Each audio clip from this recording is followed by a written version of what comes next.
जिस तरह से बातचीत एक सीधा माध्यम है अपनी बात कहने का, वहीं एक अप्रत्यक्ष माध्यम यानी कि इनडायरेक्ट वे ऑफ कम्युनिकेशन भी है, जिसे हमारे चेहरे के भाव, हमारा बर्ताव, आवाज़ की ऊंच नीच, हमारा लहजा और बॉडी लैंग्वेज जाहिर करते हैं। ये वो माध्यम है जिसकी बारीकियों को समझना हमारे लिए बहुत ज़रूरी है। हमारे हाव भाव हमारी शख्सियत का आईना होते हैं और उसी आधार पर हमें समाज में एक मुकाम मिलता है। कभी कभी ऐसा भी होता है कि इस अप्रत्यक्ष माध्यम यानी कि इनडायरेक्ट वे ऑफ कम्युनिकेशन को गलत समझा और आंका जाता है।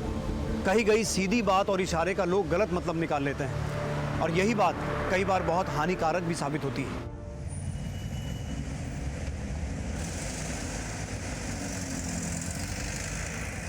सेट ऑफ क्वेश्चंस चेक कर लो, यही आता है हर बार। शिखा, हाँ मेरी फाइल कहाँ रख दी है? मुझे ऑफिस के लिए लेट हो रहा है। अरे वही ड्रॉअर में रखी है, कल तुम बेड पर रखकर ही सो गए थे। ओह, तो क्या कह रही थी मैं, ये कर लोगे तो स्कोर कर जाओगे, ठीक है?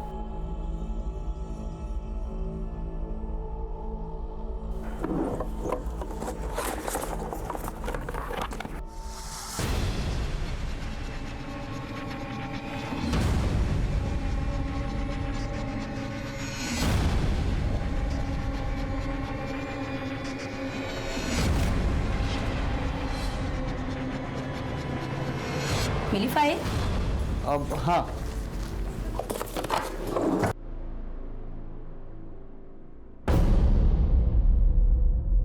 निधि बेटा तुम रेडी हो गए?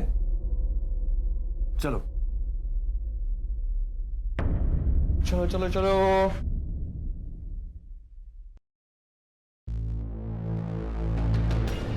अरे विशाल जी नमस्ते। नमस्ते, चलो बेटा।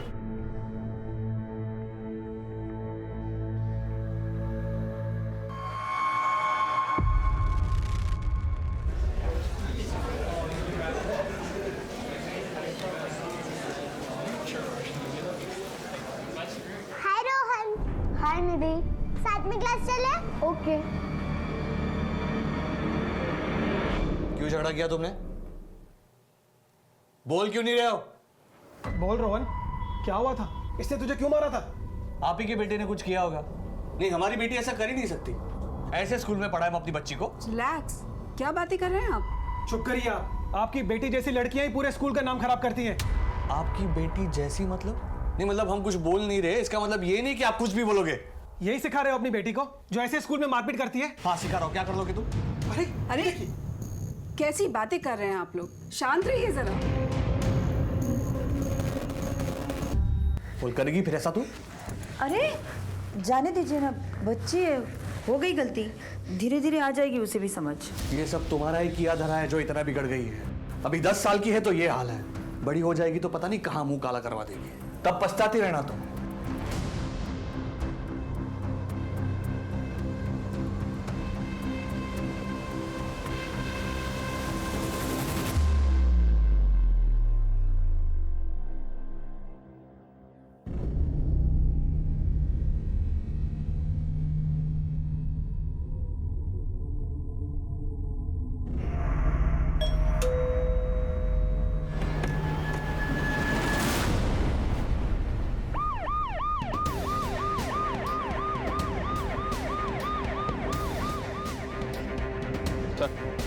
सर घर के ड्रेनेज से खून बहता देख पड़ोसी रमेश को शक हुआ।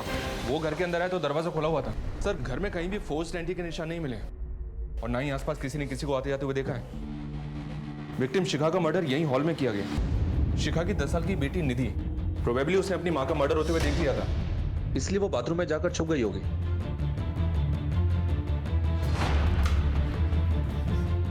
उसका मर्डर करने के लिए वॉशरूम का दरवाजा तोड़ा गया।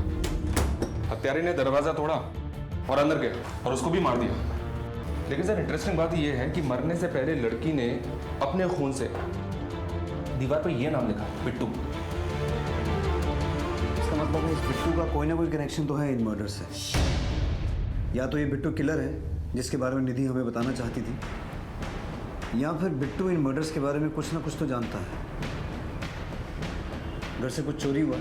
जी हाँ सर, कबर्ड में कुछ गहने और पैसे थे जो चोरी किए गए और शिखा का मोबाइल भी गायब है।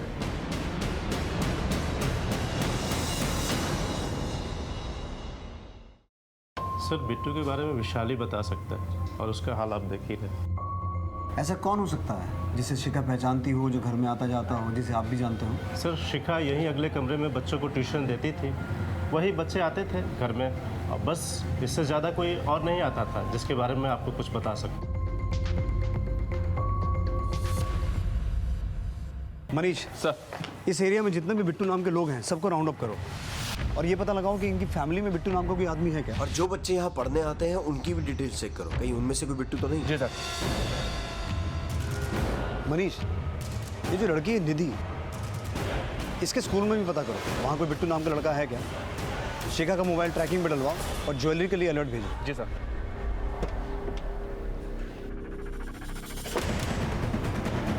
बिट्टू तेरा नाम है?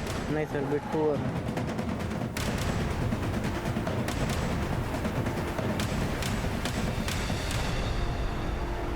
ये क्या है सर? बिट्टू समझ के किसी को भी उठा लोगे? ऐसा कहीं होता है क्या?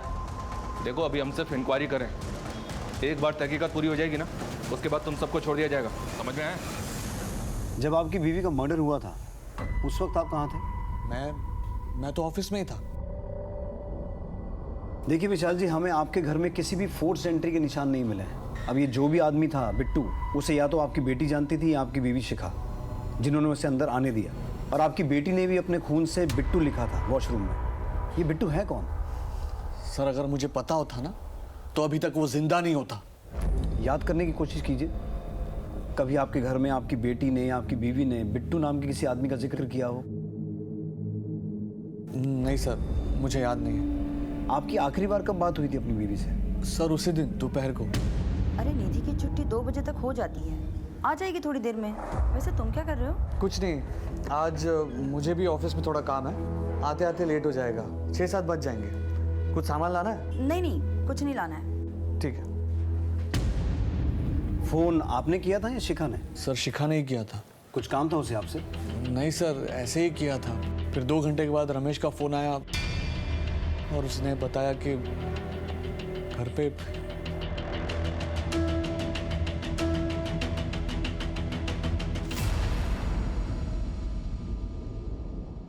ठीक है संतोष, मैं कुछ देर में तुमसे बात करता हूँ। अरे गायत्री, अरे तुमने संतोष को फोन किया था कोई मकान वगैरह किराए पे लेने के लिए? हाँ किया था ना। क्यों? अरे क्यों क्या, अभिनव की होने वाली बहू अब इस मकान में नहीं आएगी, हम किसी किराए के दूसरे मकान में जाके रहेंगे। इसीलिए मैंने संतोष को कहा था कि हमारे लिए कोई बड़ा सा अच्छा सा मकान ढूंढे। अरे पागल हो गई हो क्या? अपना खुद का इतना अच्छा मकान छोड़कर हम लोग किराए के मकान में रहेंगे? देखिए पंडित जी ने कहा है कि अभिनव की होने वाली बहू के लिए ये मकान का वास्तु अशुभ है। अरे कौन से पंडित ने कहा है? आप कुछ भी कहिए, पर इस घर में अब हमारी होने वाली बहू नहीं आएगी, मतलब नहीं आएगी, समझे?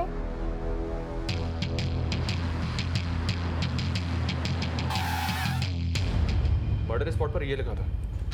ये विशाल का बिट्टू नाम का कोई बिजनेस राइवल है क्या जो उसकी फैमिली का मर्डर कर सकता है? नहीं सर, बिट्टू तो कोई नहीं है। कोई और राइवलरी, कोई दुश्मनी या लड़ाई कुछ भी? हाँ सर, विशाल का झगड़ा चल रहा था जमुना दास से, प्रॉपर्टी के एक ब्रोकरी को लेकर। ये लो आप यहाँ पर साइन करो। ए, क्या करवा रहा है तू ये? एक बार का समझ में नहीं आता तेरे? नाले वाली जमीन की डील हो चुकी है, फिर क्यों बीच में बोल रहा है? जाना, पहले कस्टमर लेके आना, फिर बात करना, ठीक है? आप साइन कीजिए ना प्लीज। ना ये डील नहीं हो सकती। दास तुम क्या कर रहे हो? तू क्या करना? अरे छोड़ो, नहीं होगा भाई, ये डील नहीं हो सकती तो नहीं हो सकती। उस झगड़े के कुछ दिनों बाद विशाल पर कुछ लड़कों ने अटैक किया था। अरे ऐसे कोई गाड़ी चलाता है क्या? बहुत शौक है दूसरे के काम में टांग अड़ाने का। अब देख तेरे साथ क्या हाल करते हैं। मारा साले को।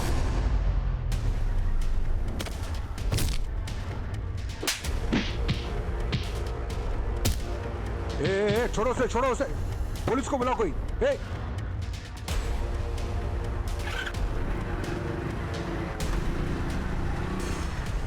अरे हिम्मत है तो अकेला आओ, फिर दिखा दो कितनी चर्बी है मेरे में। जाओ बता देना अपने बाप को, विशाल डरता नहीं है। लेकिन विशाल को पूरा डाउट था कि अटैक जमुना दास ने ही करवाया था उसके ऊपर। ये जमुना दास कहाँ रहता है? आपके पास कोई सबूत है तो बताएं कि हमने मारा उसके बीवी बच्चों को। देखिए जमुना दास जी, दुनिया में सारे फसाद की जड़ 3 चीज़ें होती हैं, जर, जोरू और ज़मीन। और यहाँ इस मामले में ये तीनों ही हैं। देखिए साहब, मैं ऐसे टुच्चे काम नहीं करता। वो ज़मीन सरकार लेने वाली थी, इसलिए मैं खुद ही हट गया, वरना विशाल तो क्या उसके बाप की औकात नहीं थी हमें रोकने की। सर। हाँ मनीष। सर, जमुना दास से बात हुई, कुछ ज़्यादा ही टेढ़ा आदमी लग रहा है। जमुना दास और विशाल, इन दोनों के पीछे अपने आदमी लगाओ। इन दोनों के उठने बैठने की एक एक डिटेल चाहिए मुझे। शिखा का फ़ोन ट्रैक हुआ? नहीं सर, अभी तक स्विच ऑफ। जुड़े की भी कोई न्यूज़ नहीं है। विशाल और शिखा के सीडीआर मंगवाए हैं, जल्दी मिल जाएंगे। ठीक है।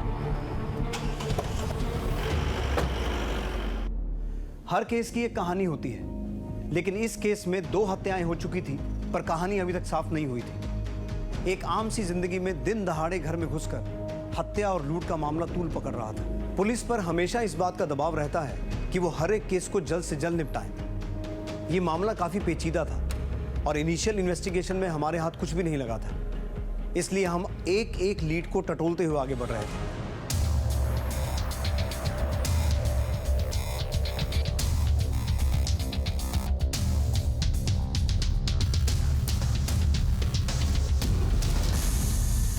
बेटा, ये बिट्टू नाम का कोई दोस्त है क्या आप लोगों का? नहीं सर। पर निधि के साथ तो आप लोगों की अच्छी दोस्ती थी। हाँ सर, पर कुछ दिन पहले निधि हम लोगों से बात करना बंद कर दी। सिर्फ रोहन से ही बात करती थी। कौन रोहन? निधि का बेस्ट फ्रेंड। मगर कुछ दिन पहले उन दोनों की जम के लड़ाई हुई थी।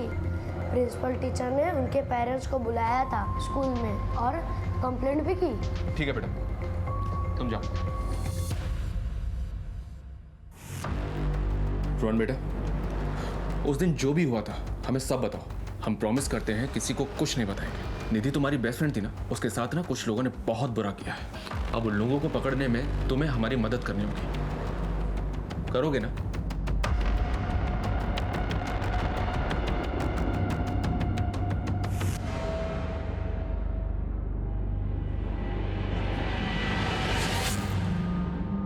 देखो, अब यहाँ पे मेरे और तुम्हारे अलावा और कोई नहीं है, हाँ? इसलिए तुम्हें डरने की कोई जरूरत नहीं है। बताओ, उस दिन क्या हुआ था? सर, वो मेरी दोस्त नहीं थी। तो फिर? सर, वो मेरी गर्लफ्रेंड थी। अगर ऐसा था तो झगड़ा क्यों हुआ था? सर, उसने मुझे काट लिया। मैं डर गया था, इसलिए मैं चुप रहा। सर, लेकिन आप पापा को कुछ मत बताइएगा सर, प्लीज। Don't worry. वो स्कूल में ऐसी हरकत करती थी और आपको पता ही नहीं? देखिए सर, बच्चे स्कूल में 5-6 घंटा ही रहते हैं और घर पर सारा दिन। और रही बात हमें नहीं पता होने की, तो निधि का बिहेवियर कुछ 3 महीने से बहुत बदल सा गया था। ना तो वो अपने टीचर से बात करती थी, ना अपने दोस्तों से। तो हमें कैसे पता चलता कि उसके मन में क्या चल रहा है? फिर भी आप हमारे हिंदी टीचर उदित जी से बात कर सकते हैं। वही उसके क्लास टीचर हैं और उसे एक्स्ट्रा ट्यूशन भी देते हैं। सर, उसके बिहेवियर में चेंज तो आया था, बट वो ऐसा करेगी मुझे भी आइडिया नहीं था। मरने से पहले निधि ने ये लिखा था। हमें डाउट है कि इन मर्डर्स में बिट्टू का हाथ हो सकता है, और ये भी पॉसिबल है कि ये बिट्टू ही निधि को हैरेस कर रहा था और निधि ने ये सब उसी से सीखा। सर, मैं किसी बिट्टू को तो नहीं जानता, पर मुझे पूरा यकीन है कि ये निधि ने नहीं लिखा है। निधि ने नहीं लिखा मतलब? निधि सारे सब्जेक्ट्स में बहुत अच्छी थी, बस उसको हिंदी में प्रॉब्लम थी। बड़ी ई और छोटी ई की मात्रा तक में कंफ्यूज रहती थी। और ये बिट्टू लिखना इतना कठिन है, इतनी मात्राएं हैं इसमें, निधि हिंदी में तो लिख ही नहीं सकती। अगर उसे लिखना भी होता तो वो इंग्लिश में लिखती। Are you sure? बिल्कुल सर, आप चाहे तो उसकी हिंदी की नोटबुक देखिए, आपको खुद अंदाज़ा लग जाएगा कि उसकी हिंदी कैसी थी।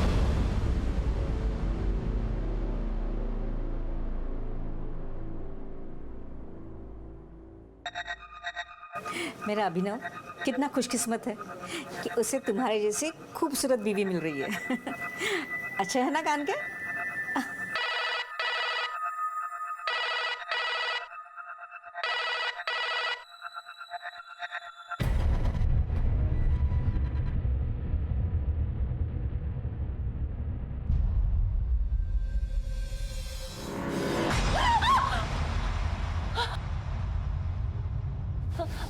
आप इस वक्त यहाँ क्या कर रहे हैं? क्या हुआ बहू?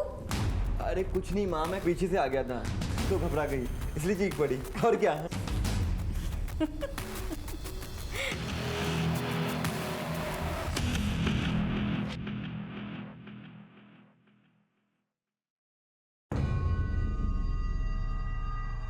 सर, निधि के बैग से ये डायरी मिली है। ये देखिए, इसमें क्या क्या लिखा है।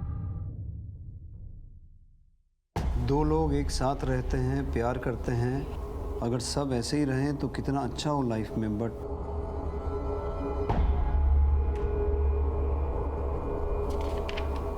जिससे प्यार करना है उससे लड़ाई, और जिससे बात भी नहीं करनी उससे प्यार। Sometimes I feel there should be someone with whom I can share my pain. कुछ भी तो अच्छा नहीं है एक रोहन को छोड़ के। He understands me well, at least I have someone to talk now. आज रोहन ने भी मुझसे झगड़ा किया, अब मैं उससे कभी बात नहीं करूँगी, वो भी सबके जैसा ही है। आपकी बेटी इतने मेंटल प्रेशर में थी और उससे कोई बात करने वाला भी नहीं था। आप बता सकते हैं कि आप मियाँ बीवी के बीच झगड़ा किस बात पे होता था? सर मैं सच कह रहा हूँ, हमारे बीच में कोई लड़ाई झगड़ा नहीं होता था। निधि ने कुछ और ही बात लिखी है। अगर पता होता सर तो हम उससे बात करते।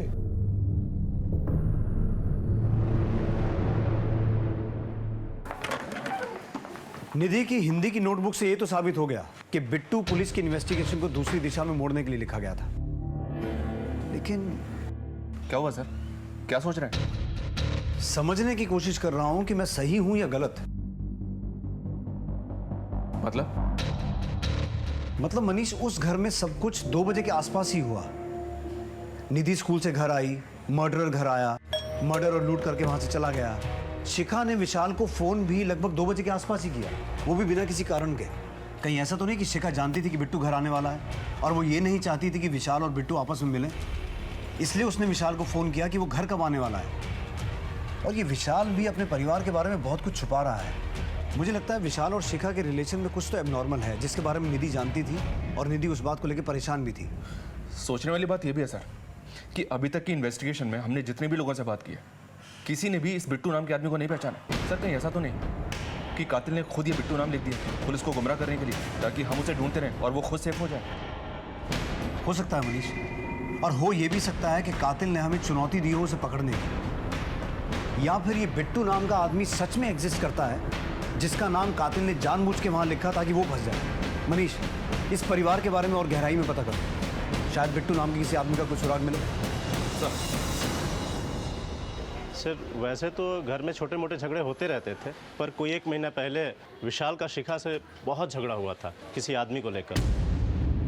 चल निकल निकल। छोड़िए ना, जाने दीजिए ना। चल निकल।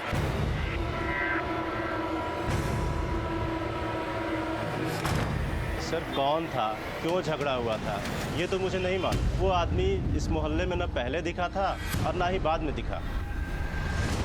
झगड़ा हुआ तो तुम्हारा किसी के साथ? तुमने बताया नहीं? सर मैंने और शिखा ने अपने घर वालों की मर्जी के खिलाफ भागकर शादी की थी। 12 साल के बाद कुछ 4 महीने पहले हम शिखा के कहने पर उनके घर भी गए थे, ये सोचकर कि हम एक नई शुरुआत करेंगे। लेकिन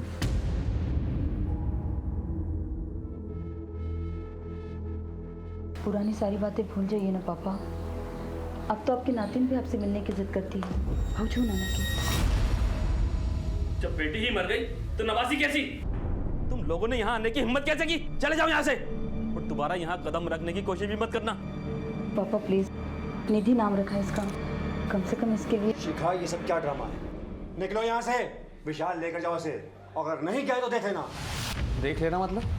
नहीं माना कि हम दूसरी जाति के हैं, लेकिन हमारे संस्कार तुमसे बहुत ज्यादा बेहतर है। अरे आनंद, तुझे तो एहसान मानना चाहिए कि मैंने ऐसे घटिया संस्कार वाले परिवार के साथ रिश्ता जोड़ा है। निकल निकल यहाँ से, और दोबारा मत आना यहाँ पर। निकलो यहाँ से। शिखा!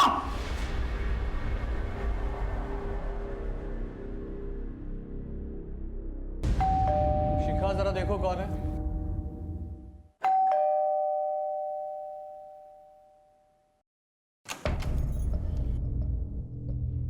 भैया आप आइए ना।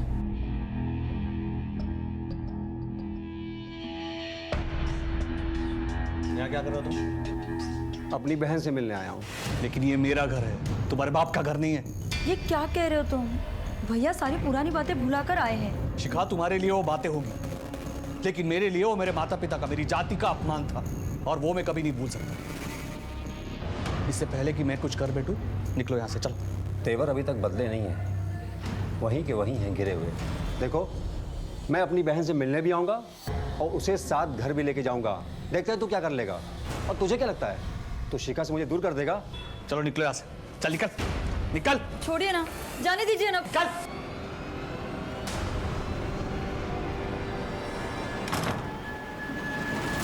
शिखा के कहने पर ऑलरेडी बेइज्जती सहन की थी, अब और नहीं सहना था। इसीलिए उसे देखकर गुस्सा आ गया और फिर झगड़ा हो गया।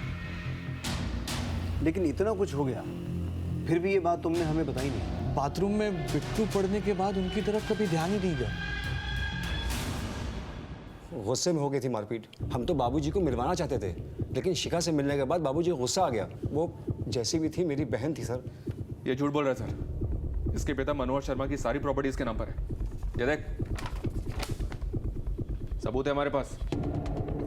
शिखा अगर घर वापस लौटती तो आधी प्रॉपर्टी इसके नाम हो जाती ना। सर, हम भाई बहन के बीच प्रॉपर्टी का मसला कभी नहीं था। सर, ये दूसरी जात वाले विशाल की चाल है। सर, 12 साल का बदला ले रहा है मुझसे। सर, मैंने ऐसा कुछ नहीं किया है। 12 नवंबर को जिस वक्त शिखा का मर्डर हुआ था, तू कहाँ था? सर, घर पे।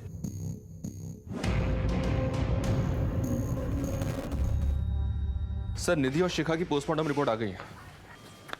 निधि की रिपोर्ट में तो कुछ नहीं मिला, मतलब वो मर्डर से 1-2 घंटे पहले ही फिजिकल हुई थी। फिजिकल? लेकिन किसके साथ? उसका पति विशाल तो उस वक्त ऑफिस में था।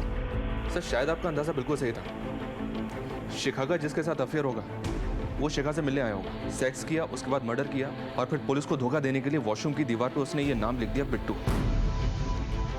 या फिर सर ये भी हो सकता है कि ये कोई रेप केस हो। शिखा की लाइफ को और अच्छे से टटोलना होगा। सीडीआर आने में कितना वक्त लगेगा? शाम तक आ जाएंगे सर।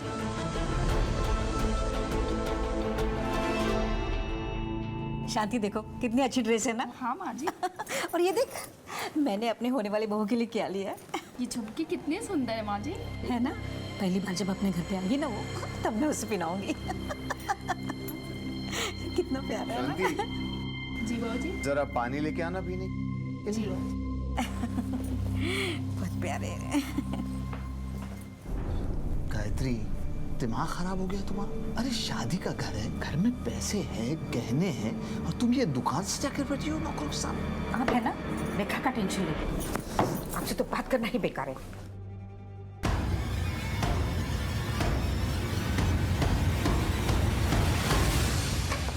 सर, शिखा और विशाल के कॉल रिकॉर्ड्स आ गए हैं। मर्डर वाले दिन शिखा ने विशाल को कॉल किया था 2 बजे के आसपास, जब वो ऑफिस में था। लेकिन सर, ये एक नंबर और है जिसके साथ शिखा रेगुलर टच में थी और मर्डर से पहले भी बात हुई थी उसकी। किसका नंबर है?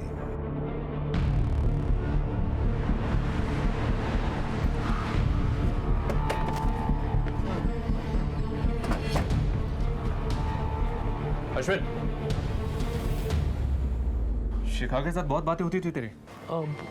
हाँ सर, विशाल भाई का अकाउंट चलता है मेरी दुकान में, इसलिए सामान के सिलसिले में बात होती है।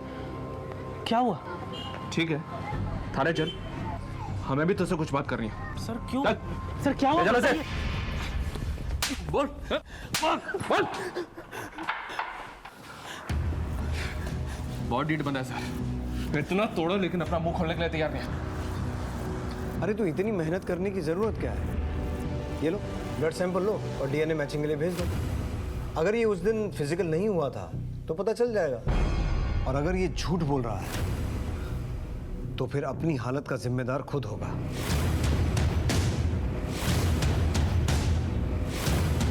अगर डीएनए मैच हो गया तो उसके बाद क्या होगा तुझे मालूम है? बता, शिखा से इतने रेगुलर कांटेक्ट में क्यों था, और वो तुझे 12 से 1 के बीच में कॉल क्यों करती थी? बोल दे, अभी भी वक्त है। ले लो भाई, इसका सैंपल ले ही लो। अब इससे इसकी रिपोर्ट आने के बाद ही बात करेंगे। ठीक है सर। रुकिए सर, रुकिए, मैं बताता हूँ, मैं सब कुछ बताता हूँ। शिखा अपने शादी से खुश नहीं थी। मेरे दुकान से सामान लाते ले जाते 4 महीने पहले हम दोनों एक दूसरे के करीब आ गए, मगर सर हम लोगों का रिश्ता सिर्फ फिजिकल था। उसका अपना परिवार था और मेरा अपना परिवार। हम लोगों को अपनी सीमाएं पता थी सर, इसलिए हम तभी मिलते थे जब उसके घर में कोई नहीं होता था। लेकिन 2 महीने पहले एक दिन। बेटा निधि, जो कुछ भी तुमने देखा वो पापा को मत बताना, प्लीज। मानोगी ना मेरी बात? तो अपना राज खुलने के डर से तूने शिखा और निधि दोनों को मार दिया? नहीं नहीं सर, नहीं। मैं क्यों ऐसा करूंगा? इस बारे में किसी को कुछ भी पता नहीं था। ना विशाल ने मेरे साथ इस बारे में कुछ बात की और ना ही उसके स्वभाव में कोई परिवर्तन आया था। अरे विशाल जी नमस्ते। नमस्ते। चलो बेटा। मुझे लगा कि शिखा ने निधि को कन्विंस कर लिया था इस सब के बारे में, और फिर मैंने भी धीरे धीरे शिखा के साथ सेफ्टी के लिए अपना कांटेक्ट खत्म कर दिया था सर। कांटेक्ट खत्म कर लिया था? तो रेगुलर कांटेक्ट में क्यों था? सर 1 महीना बीतने के बाद मेरा दिल बहकने लगा था। मैं शिखा के पास वापस जाना चाहता था, लेकिन शिखा बदल गई थी सर। वो ये रिश्ता खत्म करना चाहती थी, वो मुझसे नहीं मिलना चाहती थी सर। अगर उसने मना कर दिया था तो फिर तू उसके साथ फिजिकल कैसे हुआ? सर मैंने उस दिन उसे फोन किया था और इसी बात के लिए हम दोनों का झगड़ा भी हुआ था सर। देखो, मैंने तुम्हें कितनी बार कहा है कि हमारे बीच जो कुछ भी हुआ वो मेरी गलती थी। तुमसे रिश्ता रख के मैंने विशाल को बहुत धोखा दिया है। अब बस, मैं विशाल से बहुत प्यार करती हूँ और उसे धोखा नहीं देना चाहती हूँ। अच्छा, अब तुम्हारे विशाल को सब कुछ सच बता देता हूँ कि तुमने मेरे साथ क्या क्या गुल खिलाया है। फिर देखते हैं कि तुम्हारा विशाल तुमसे कितना प्यार करता है। अश्विन, ये क्या बोल रहे हो अश्विन? तुम ऐसा कुछ नहीं करोगे। तुम जो कहोगे मैं वो करूँगी। हाँ सर, ये सच है कि मैंने शिखा पर उस दिन जबरदस्ती की थी, लेकिन सर मैंने उसका मर्डर नहीं किया। मैंने उसका मर्डर नहीं किया सर। रेप का चार्ज लगाओ इसमें और जेल में डालो। अकल ठिकाने आएगी तो मर्डर भी एक्सेप्ट करेगा।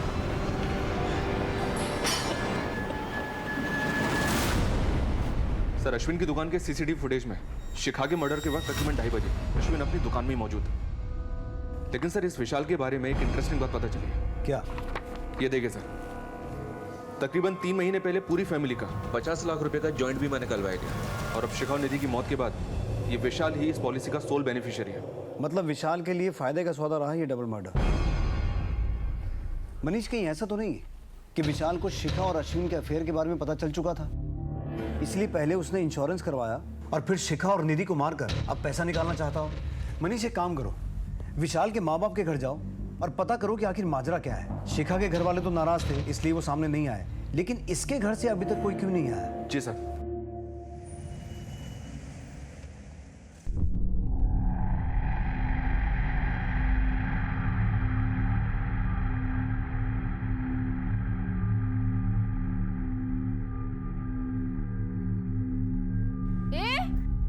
कौन हो तुम और अंदर क्या झांक? देखो चोर, पकड़ो। क्या हुआ शांति? माँ जी, वो लड़का हर रोज इधर ही देखता रहता है और आज तो शायद घर में घुसने की कोशिश कर रहा था।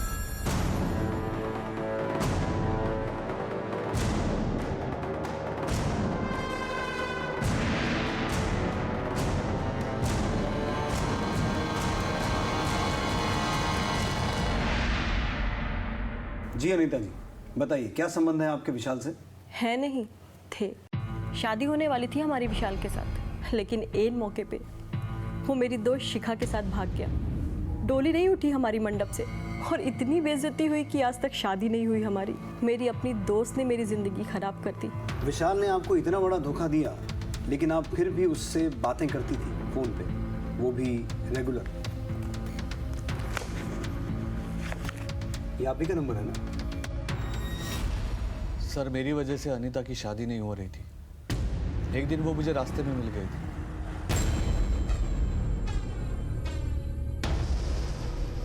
मुझे माफ करना अनीता, तुम्हारी बर्बादी का जिम्मेदार मैं हूं। मैंने बहुत गलत किया है तुम्हारे साथ। अगर तुम्हें किसी भी चीज की मदद चाहिए तो मुझे बता देना, लेकिन प्लीज मुझे माफ कर दो।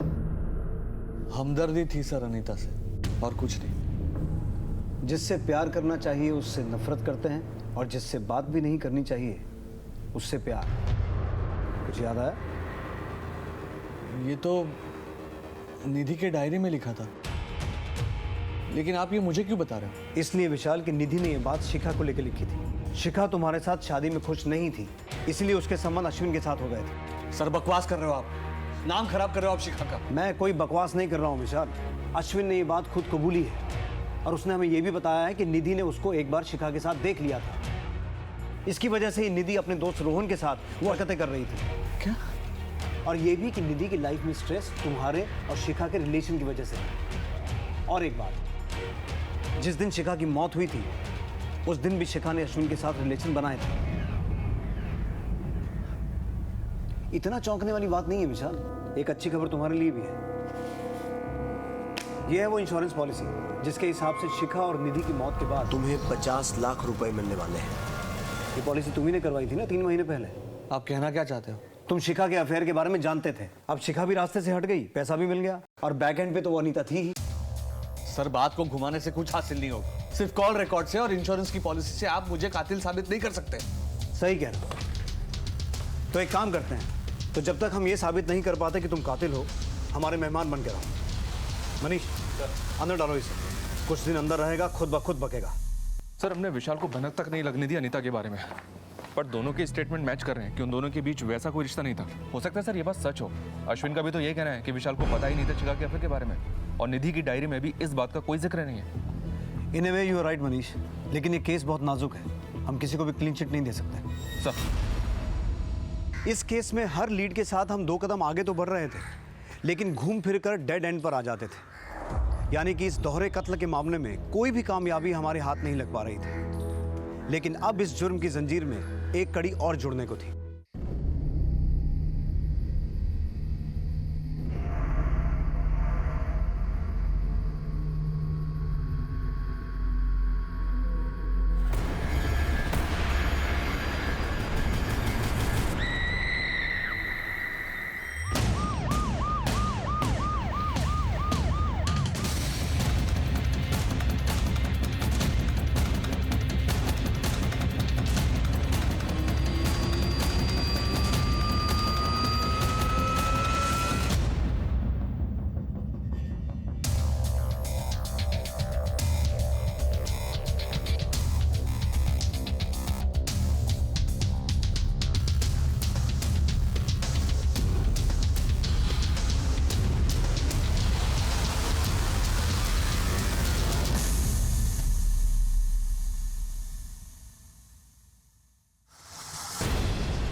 सर ये बेड के नीचे पड़ा मिला है, फिलहाल बंद है सर गायत्री जी के बेड के नीचे से मोबाइल मिला है, फिलहाल बंद है। सर लगता है गायत्री जी को स्ट्रैंगुलेट करके मारा गया है। ये भी पता चला है कि घर में कुछ ही दिनों में शादी होने वाली थी।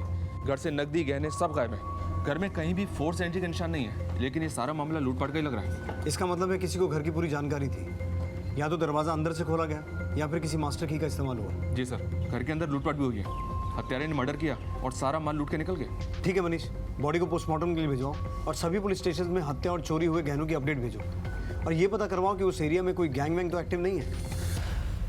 सर मम्मी पापा दिल्ली जा रहे थे मेरी शादी के कार्ड बांटने के लिए, पर अचानक से मम्मी की तबीयत खराब हो गई और उन्हें घर वापस लौट कर आना पड़ा। फिर मैं पापा के साथ दिल्ली गया। हम लोग वहीं थे जब हमें ये खबर मिली। आपको किसी पे शक है? घर में आने जाने वाला कोई आदमी, या फिर पिछले कुछ दिनों में कुछ अजीब हुआ हो? हाँ सर, हमारी कामवाली ने कुछ दिनों पहले एक आदमी को घर के बाहर देखा था। ये फोन हमें आपके घर के बेड के नीचे से मिला है। नहीं सर, हम दोनों में से तो किसी का नहीं है, और गायत्री तो फोन रखती ही नहीं थी। मनीष, इसे साइबर टेक्नीशियन के पास भिजवाओ, ऑन करवाओ। हो सकता है मर्डर से छूट गया हो। और इनकी बाई ने जिस आदमी को घर के बाहर देखा था उसका स्केच बनवाओ। सर इस केस के सिरे टटोलते हुए हम दूसरे केस में उलझ गए। इंसानी फितरत की कई कहानियां सामने आ रही थी। कोई भी जुर्म बिना दस्तक के नहीं होता। यहाँ भी जुर्म ने दस्तक दी थी। अभिनव के घर की मेड शांति ने घर के आसपास किसी अनजान आदमी को देखा था, और वहाँ विशाल के घर में इतना कुछ हो रहा था, लेकिन उसने कोई भी दस्तक नहीं सुनी। हमें इस बात पर यकीन नहीं हो रहा था, लेकिन अब इस केस पर रोशनी पड़ने को थी। ये शिखा का मोबाइल फोन है जो अभिनव की मां के घर से मिला है। शॉकिंग बात यह है सर कि इसमें अभिनव और शिखा के इंटीमेट वीडियोस और फोटोज हैं। देखिए, और सर उससे भी बड़ी शॉकिंग बात यह है कि अभिनव का घर का नाम बिट्टू है। क्यों बिट्टू? जी सर, मैं सब कुछ बताता हूँ आपको। मैं एक दोस्त की शादी में गया था। वहाँ मेरी मुलाकात शिखा से हुई। धीरे धीरे हम दोनों दोस्त बन गए, फ़ोन पर बातें करने लगे। बातें मुलाकातों में बदल गई और हमें रिश्ता कायम हो गया। फिर अचानक एक दिन शिखा ने ये रिश्ता ख़त्म कर दिया। भूल जाओ कि हम कभी मिले भी थे। उसने रिश्ता खत्म किया और तूने उसे? नहीं सर, मैंने ऐसा कुछ नहीं किया। जो मोबाइल फ़ोन शिखा का मर्डर करके चुराया गया था वो तेरे घर पे कैसे पहुंचा? उन फोटोज़ के लिए ना, ताकि तेरा और शिखा का रिश्ता हमेशा के लिए राजी बना रहे। सर, अगर मैंने ये मर्डर्स किए होते तो वो मैं मोबाइल आप लोगों के हाथ नहीं लगने देता, और अपने घर पे क्यों रखता वो फ़ोन? और सबसे बड़ी बात सर, मैं शिखा के घर पर अपना नाम क्यों लिख कर आता? सर, इसमें कोई ना कोई साजिश है मुझे फंसाने की। मैं सच कह रहा हूँ। इस अभिनव के दुश्मनों को खंगालो, उससे जुड़े एक एक आदमी की पूरी हिस्ट्री खोद के निकालो, पता लगाओ कौन है जो उसे फंसाना चाहता है, और उस आदमी को ट्रैक करो जिसे शांति ने उस दिन घर के बाहर देखा था। इन सब में तो एक ही आदमी का फायदा दिख रहा है सर, हटाइए इसे, प्लीज प्लीज हटाइए इसे। सर, थक गया हूं मैं। हम सब साथ रहते हुए भी मैं कितना दूर था शिखा से, अपनी बच्ची से। उनकी जिंदगी में इतना कुछ चल रहा था और मुझे उस चीज का अंदाजा तक नहीं था। शिखा मुझसे दूर होती चली गई। वो मुझसे कहती थी कि तुम मुझे वक्त नहीं देते। हमारे रिश्ते की उथल पुथल मेरी बेटी निधि का बचपन खा गई सर, मैं शिखा और निधि दोनों का दोषी हूँ। आपको मुझे जो सजा देनी है दे दीजिए सर, मैं हार गया।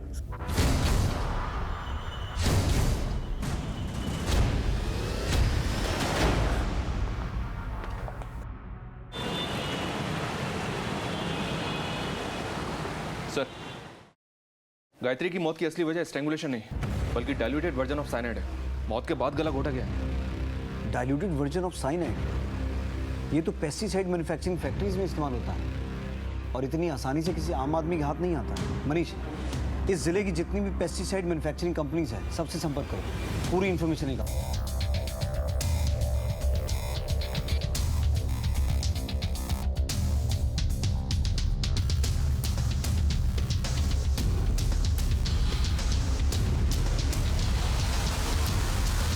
सर, अभिनव की डिटेल्स चेक करते हुए दो बड़ी इंफॉर्मेशन हाथ लगी हैं। उठा के लाओ उन दोनों को।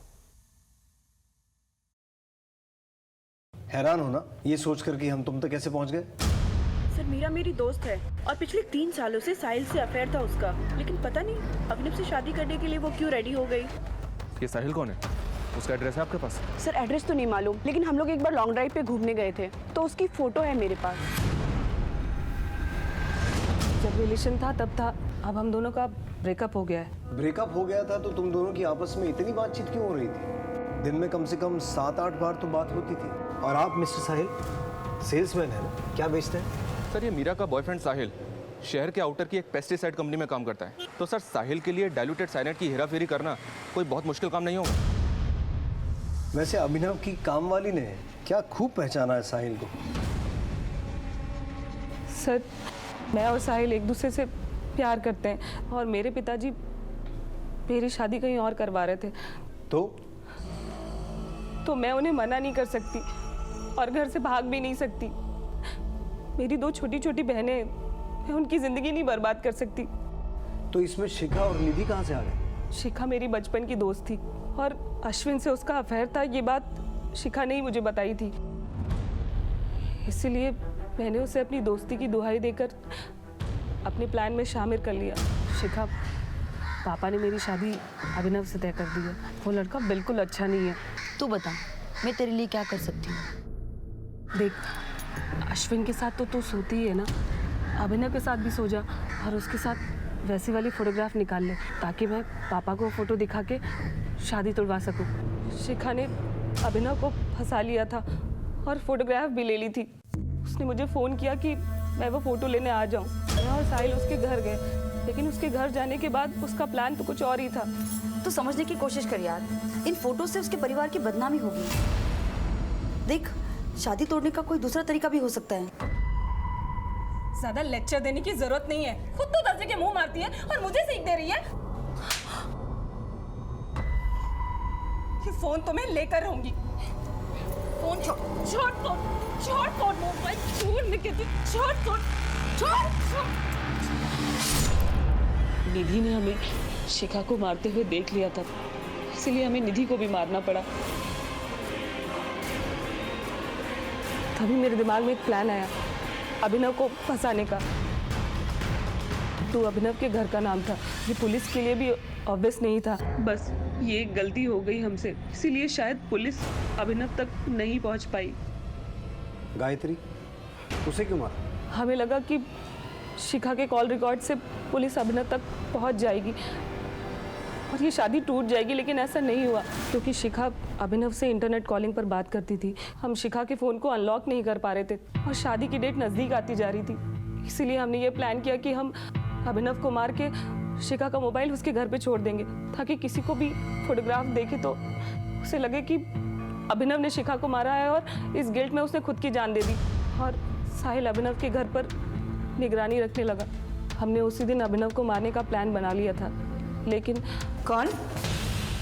अरे मीरा, तुम इस वक्त यहाँ पर? ये कौन है? हमने जो कुछ भी किया बस एक दूसरे के साथ रहने के लिए किया। एक साथ तो नहीं, पर अब तुम दोनों जिंदगी भर जेल की कालकोठरी में रहोगे।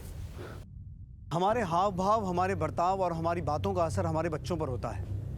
यही कुछ हुआ था निधि के साथ। अपने माँ बाप से प्रभावित होकर वो अलग अलग हरकतें कर रही थी। ये एक बड़ी दस्तक थी जिसे न शिखा पहचान पाई और ना ही विशाल सुन पाया। अपने रिश्तों की कदर करें, डायरेक्ट इनडायरेक्ट कम्युनिकेशन पर खास ध्यान दें। बिखरते रिश्तों की दस्तक अगर वक्त रहते सुन ली जाए तो फिर तबाही की गूंज सुनने की नौबत ही नहीं आएगी। आपसे फिर मुलाकात होगी एक नए केस के साथ। तब तक देखते रहिए क्राइम पेट्रोल दस्तक। मकसद बताना नहीं, बचाना।